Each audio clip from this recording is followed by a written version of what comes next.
The UNA men's and women's basketball seasons are now in full swing. Meanwhile, the football and cross-country teams competed in postseason action on this edition of UNA Lions Week in Review, presented by Lions HR. Hi, I'm Bill Lyons with Lions HR. If you own or operate a small business, then you're aware of the growing number of challenges affecting your profitability. And if you're like most companies, the most expensive challenges are often people-related. At Lions HR, we've helped hundreds of business owners who were frustrated with the rising costs of payroll, workers' compensation, employee benefits, and the ever-increasing number of employment regulations. There's a better way to manage your human resources. Find out how working with Lions HR can improve your company's profitability.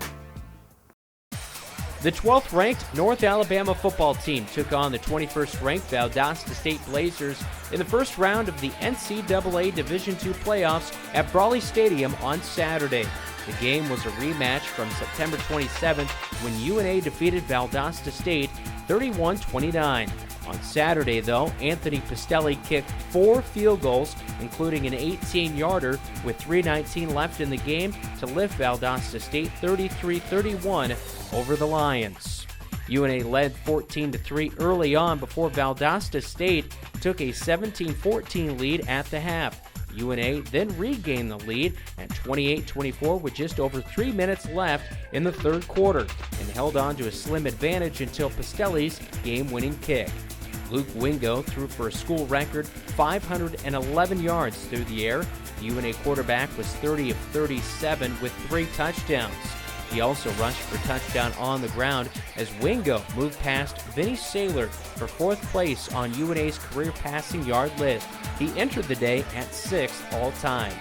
With the win, Valdosta State is now 9-2. They advance to meet Lenoir-Rhyne in the second round of the playoffs, while North Alabama ends its season at 9-2 and Gulf South Conference champions.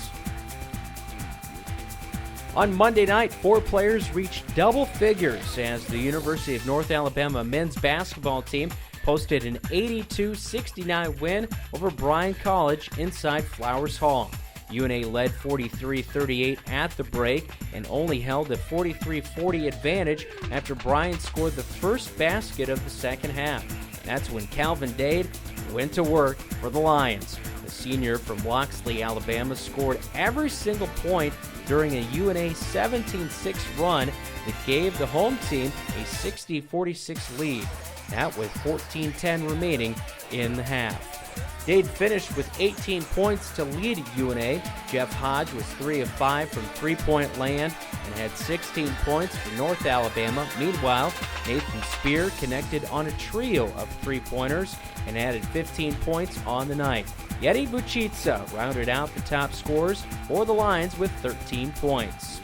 Then, on Saturday evening, the Lions faced a tough test from Martin Methodist that took overtime. North Alabama led by as many as 13 points in the first half and carried a 42-35 lead into the break. The Lions, however, could never pull away as Martin Methodist took a 1-point lead on 2 different occasions in the second half and got a basket with less than 7 seconds remaining to tie the game at 79-79 at the end of regulation. In the extra period, Brandon Herman scored 7 of his 16 points to help lead the Lions to a 96-89 victory. Nathan Spear was 4 of 9 from three-point range and finished the game with 24 points. Yeti Buchitsa added 19 points for the Lions, including a trio of three-pointers. Calvin Dade just missed a double-double with 14 points and 9 rebounds. The win gives UNA a 3-1 record on the season, while the Redhawks drop to 4-1. UNA will now travel to Kentucky Wesleyan for the holiday tournament next weekend in Owensboro, Kentucky. The Lions will play Truman State on Friday at 1 p.m., while the host, Kentucky Wesleyan, and Grand Valley State square off on the other side of the bracket. The 2 winning teams will play the following day at 1 p.m., with the consolation game at 3:15 on Saturday. The North Alabama women's basketball team continued its strong start to the season on Wednesday evening. UNA traveled to Montevallo and produced its highest scoring game since 2010 in a 154 road win. 11 different players scored on the night as the Lions found their shooting touch from long range, connecting on 13 three-pointer attempts on the night. Corin White was 5 of 5 from three-point range and finished the game with a high 20 points in just 17 minutes of playing time.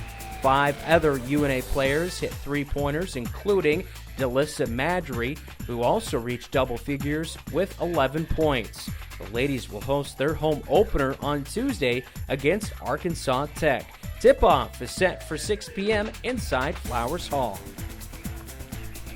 The University of North Alabama cross-country teams competed at the 2014 NCAA Division II South Regional, with the UNA women finishing 9th and the UNA men 13th. UNA women were led by Olivia Brady, who finished 34th overall. Tate Carden led the UNA men, finishing 37th. That'll wrap up this edition of UNA Lions Weekend Review, presented by Lions HR.